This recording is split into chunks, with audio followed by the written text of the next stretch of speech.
రూపాయి జీతం ఇవ్వకుండా అది ఉద్యోగం ఎట్లయితుందో సమాధానం చెప్పాలి రేవంత్ రెడ్డి రోజు. అరే 1 రూపాయి జీతం ఉండదు, నెల నెల జీతం ఇచ్చేది లేదు, మరి జీతమే లేనప్పుడు అది ఉద్యోగం ఎట్లయితుంది, అది నియామక పత్రం ఎట్లయితుంది? అది అంటే రేవంత్ రెడ్డి చెప్పిన 70,000 ఉద్యోగాలు ఎంత బూటకమో దీన్ని బట్టి అర్థమైపోతా ఉంది. ఏమనంటే నేను 70,000 ఉద్యోగాలు ఇచ్చినా అంటాడు. ఆ 70,000లో 6,000 ఉత్తదే కదా, రూపాయి జీతం లేదు. ఏమన్నా అడిగితే కలెక్టర్లు ఏమంటున్నారు, మిమ్మల్ని రైతుల దగ్గర వసూలు చేసుకోండి, ప్రజల దగ్గర లంచాలు తీసుకోండి. ఇదా ప్రజాప్రభుత్వం చెప్పేది? ప్రజలను అడుక్కోండి, ప్రజల దగ్గర లంచాలు తీసుకోండి, రైతుల దగ్గర అడుక్కోండి అన్నప్పుడు అది ఎట్లా ప్రజాప్రభుత్వం అవుతుంది? ప్రజల కోసం పనిచేసే ప్రభుత్వం ఎట్లయితుంది? మీరందరూ కూడా ఇలా బీటెక్ ఎంటెక్ చదివి graduates, civil engineering, civil diploma holders, ఇలా యువశక్తి మీరంతా కూడా. అంటే ఏమనుకుంటున్నాడు లోకేష్ కుమార్ కూడా ఒక ఐఏఎస్ ఆఫీసరు ఎంత బాధ్యత రహిత్యంగా అట్లా మాట్లాడొచ్చునా? మీరు పోయి పొంగులేటి గారిని కలిస్తే చేతిలో ఏది ఉంటే దాంతో కొడతాడు అంటే ఈ పొంగులేటి ఏమనుకుంటుండు, లోకేష్ ఏమనుకుంటుండు? కొట్టనీకి ఆ ప్రభుత్వాలున్నాయి. మొన్న ఏమైందో ఢిల్లీలో చూసినాం కదా, జంజీ తిరగబడితే దేశమే అతలకుతలమై ధర్మేంద్ర ప్రధాన్ రాజీనామా చేయాల్సి వచ్చింది. ఈ 6,000 మంది యువత తలుచుకుంటే ఏమైతుందో ఒక్కసారి ఆలోచించుకోమని రేవంత్ రెడ్డికి పొంగులేటిని హెచ్చరిస్తా ఉన్నా. యువశక్తి, మేధాశక్తి, చదువుకున్న విద్యావంతులు ఈ 6,000 మంది గాని, ఇది 6,000 అంటే వ్యక్తులా? వీళ్ళు 6,000 కుటుంబాలు, 6,000 శక్తులు. వీళ్ళు తిరగబడితే ఏమైతుందో ఒక్కసారి గుర్తు తెచ్చుకో. గట్లే పిల్లలు ఈ పిల్లలతో ఏమైందంటే పిల్లలు కాదు చిచ్చర పిడుగులని ఢిల్లీలో చూపించింది. మొత్తం దేశం కదిలింది. మరి 6,000 మంది యువత కదిలితే మరి ఏమైతుందో ఒక్కసారి ఆలోచించుకోండి. ఆడ ధర్మేంద్ర ప్రధాన్ గట్లే నేను రాజీనామా చెయ్య అంటే యువత కదిలితే దెబ్బకు దయ్యం వదిలినట్టు రాజీనామా చేసి బయటకు వెళ్లాల్సి వచ్చింది. పొంగిలేటి నీకు ఆ పరిస్థితి రాకముందే ఈ పిల్లల్ని చర్చించు, తక్షణమే వారి సమస్యలు పరిష్కరించాలని బీఆర్ఎస్ పార్టీ పక్షాన్ని డిమాండ్ చేస్తా ఉన్నా. నువ్వు పరిష్కరించినాక, నువ్వు చర్చించినాక ప్రతిపక్షం దగ్గరికి ఎందుకు పోతారు ప్రజలు? నువ్వు మాట్లాడితే హరీష్ రావు గారి దగ్గరికి ఎందుకు పోతారు, సబితక్క గారి దగ్గరికి ఎందుకు పోతారు, లేదా తెలంగాణ భవన్కు రావాల్సిన అవసరమేంది? ప్రభుత్వం పట్టించుకోనప్పుడే, ప్రభుత్వం నిర్లక్ష్యం చేసినప్పుడే డెఫినెట్ గా ప్రతిపక్షం దగ్గరికి పోతారు. ప్రజాస్వామ్యం యొక్క గొప్పతనమే అది. That is the spirit of democracy. ప్రతిపక్షం ఎందుకుంటది? ప్రభుత్వం తప్పిదాలు ఎత్తి చూపడానికే ప్రతిపక్షం. ప్రభుత్వం తప్పు చేస్తే మెడలు వంచడానికే ప్రతిపక్షం. ఏ ప్రజలు కష్టాల్లో ఉన్నా, ఏ ప్రజలు ఇబ్బందుల్లో ఉన్నా ఆ ప్రజల గొంతుకుగా పనిచేయడానికే ప్రతిపక్షం ఉంటది. ఇక్కడ ఈ 6,000 మంది నిన్న పాపం ధర్నా చేస్తే ఒక్కొక్కరిని ఒక్కొక్క పోలీస్ స్టేషన్ తీసుకుపోయారు. హైదరాబాద్ లో ఉండే అన్ని పోలీస్ స్టేషన్లకు తీసుకుపోయారు. పశువుల్లాగా ఈడ్చుకుపోయిండ్రు. అన్నం కూడా పెట్టకుండా ఈ యువతను ఆగమాగం చేసినటువంటి పరిస్థితి. ఇవాళ అదే ప్రభుత్వం పిలిచి మాట్లాడొచ్చు కదా. ఇవాళ గౌరవనీయులు చిన్నారెడ్డి గారి గురించి తమ్ముడు గొప్పగా చెప్పిండు. చిన్నారెడ్డి గారు ముఖ్యమంత్రి కార్యాలయంలో పనిచేసే ముఖ్యమంత్రి స్పెషల్ సెక్రటరీ శేషాద్రి గారితో మాట్లాడితే స్పీకర్ ఫోన్ ఆన్ చేసిండ్రు.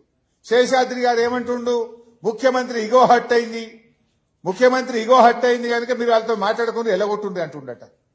ఇదా సీఎం ఆఫీస్ ఇచ్చే స్పందన? ముఖ్యమంత్రి కార్యాలయం ఈ రకంగా మాట్లాడొచ్చునా? శేషాద్రి గారు నీకు ఇది తగునా? నేను అడుగుతా ఉన్న శేషాద్రి గారిని, ముఖ్యమంత్రి ఇగో ముఖ్యమా, ప్రజల బాగోగులు ముఖ్యమా? ఎవడి మీద ఇగో? ఈ ప్రజలు ఓట్లేస్తే ఈ ప్రజలు పెట్టిన భిక్ష ముఖ్యమంత్రి పదవి. శేషాద్రి నీకు వస్తున్న జీతం ఈ ప్రజలు కట్టే పన్నుల నుంచే నువ్వు జీతం తీసుకుంటున్నావు మిస్టర్ శేషాద్రి. ఇలా ప్రజల్ని పట్టుకొని ముఖ్యమంత్రి ఇగో హట్ అయింది. ముఖ్యమంత్రి ఏమన్నా గాల్లకెళ్ళి ఊడిపడ్డా? ఈ ప్రజలు కలిసి పెట్టిన భిక్ష అది. ఇలా ముఖ్యమంత్రి ఇగో హట్ అయింది, వాళ్ళతో మాట్లాడొద్దు, వాళ్ళని ఎలగొట్టుండ్రి. What is this? ఇదన్నా ప్రజాస్వామ్యమా ఇంకేమన్నా? ఇదన్నా మిలిటరీ రాజ్యం అనుకుంటున్నారా?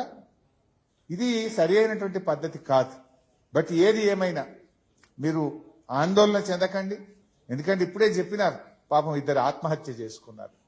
కుటుంబాలు గడవక, ఇల్లు గడవక, అప్పులు కట్టుకోలేక ఇద్దరు యంగ్ సర్వేయర్స్, లైసెన్స్డ్ సర్వేయర్స్ ఆత్మహత్య చేసుకున్నారు. ఇలా మీ పరిస్థితి ఏమైంది? జీతం రాదు, హెల్త్ ఇన్సూరెన్స్ స్కీమ్ లేదు, ట్రావెల్ అలవెన్స్ లేదు. ఆడికి పోయి సర్వే చేస్తే నీ పెట్రోల్కే సరిపోతలేవు నీ పైసలు. పెట్రోల్కు ఖర్చు ఎక్కువ, సర్వే చేస్తే వచ్చేది తక్కువ.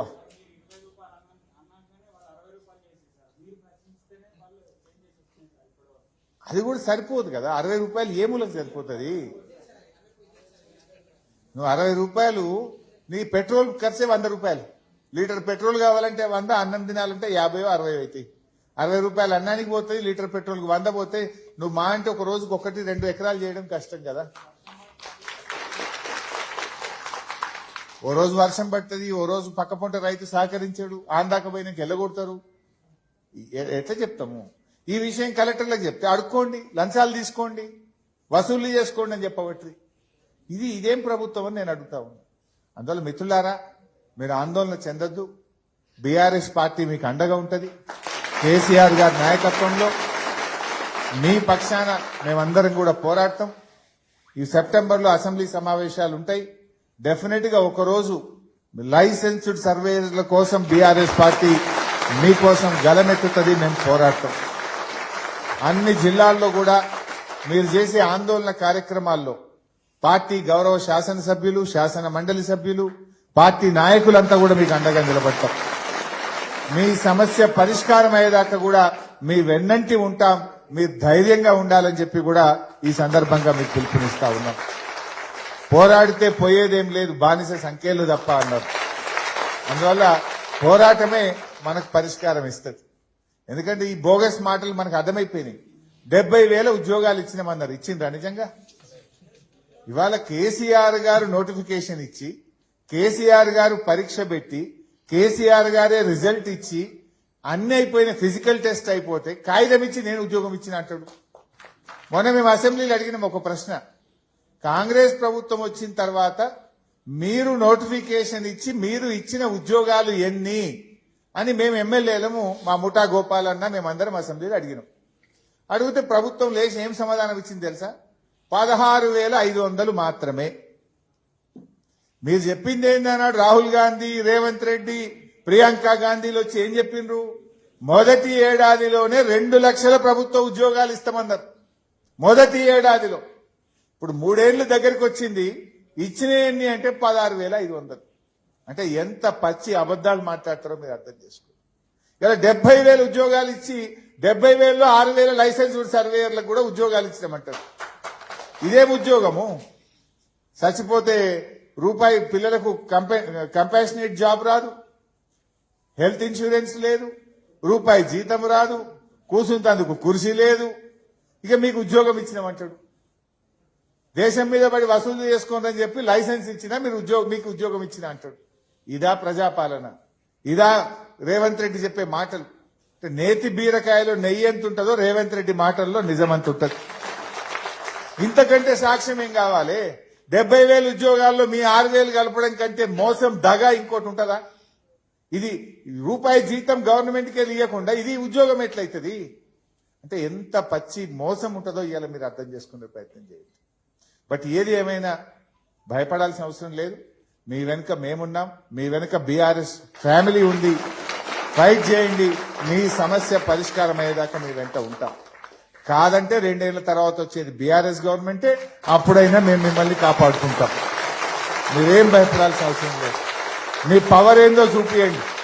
సోషల్ మీడియాలో కావచ్చు, మౌత్ టాక్ లో కావచ్చు, రేవంత్ రెడ్డికి మా సర్వేయర్ల దెబ్బేందో అర్థమయ్యేటట్టు మీరు గట్టిగా పోరాడండి. మీ వెనుక మేముంటాం. దెబ్బకు దిగని వస్తాడు, లేదంటే మనం చేసుకుందాం. జై తెలంగాణ.